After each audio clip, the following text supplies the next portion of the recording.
ఎందుకంటే ఆయనకు ఒకటే ఒక కండిషన్ పెడుతుంది, ఈ రాష్ట్రం నుంచి ఎవరు ముఖ్యమంత్రి అయినా కూడా తెలంగాణ నుంచి కానివ్వండి, గతంలో ఉమ్మడి ఆంధ్రప్రదేశ్ ఉన్నప్పుడు కూడా ఇక్కడ ముఖ్యమంత్రులు అయితే ఆ ముఖ్యమంత్రులు కప్పం కట్టించుకుంటారు. అంటే ఈ నుంచి పైసలు తీసుకుపోయి ఢిల్లీకి వేయడమే వాళ్ళ పని. వాళ్ళకి ఇక్కడ సీట్ ఉండాలంటే వాళ్ళు కోట్ల రూపాయలు ఇక్కడ దోయాలి, అడవే కేంద్ర ప్రభుత్వం కాంగ్రెస్ పార్టీ అధిష్టానానికి డబ్బులు ఇవ్వాలి. అది లేకుంటే వాళ్ళు తీసి ఇంకోరు చేసేస్తారు వాళ్ళు ఆటోమేటిక్గా, అంతే. కానీ ఇప్పుడు రేవంత్ రెడ్డి ముందున్న ముఖ్యమైన కర్తవ్యం ఏంటంటే ఆయన కుర్చీని కాపాడుకునేది ఒకటే. రాష్ట్రం ఏమైతుంది, రాష్ట్రంలో ఏం వాగ్దానాలు ఇచ్చాల్సిన అవసరం ఉంది. ఎందుకంటే ఇప్పుడు ఆయన పార్లమెంటు స్థానాలు ఎక్కువ గెలిస్తే ఆయన కుర్చీ ఉంటది, పార్లమెంటు స్థానాలు గెలవకుంటే నెలకో 2 నెలలకు ఆయన దిగిపోవాల్సిన అవసరం. ఎన్ని మాటలు చెప్పినా కూడా మీరు కాంగ్రెస్ పార్టీ ఈ రోజు చెప్పింది చాలా వాగ్దానాలు చేసింది మొన్న ఎన్నికల లోపల, అన్ని అబద్ధమైన మూటకమైన నాటకాలు.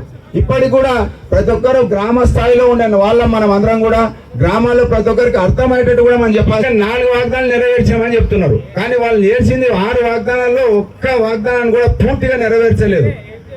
ఒకటి ఆ మహిళలకు ఫ్రీ బస్ అనేది, తర్వాత సిలిండర్ ఇచ్చేది, తర్వాత 2500 ఇచ్చేది, 3 ఇస్తే 3 అమలు అయితే ఒక్క వాగ్దానాన్ని భర్తీ చేసినట్ల వాళ్ళు. మీరు ఆ పాంప్లెంట్లు పంచిన ఊళ్ళో తీసుకోండి, మీరు వాళ్ళు పంచిన వాగ్దానాలు తీసుకుంటే అర్థమైతే మనకు.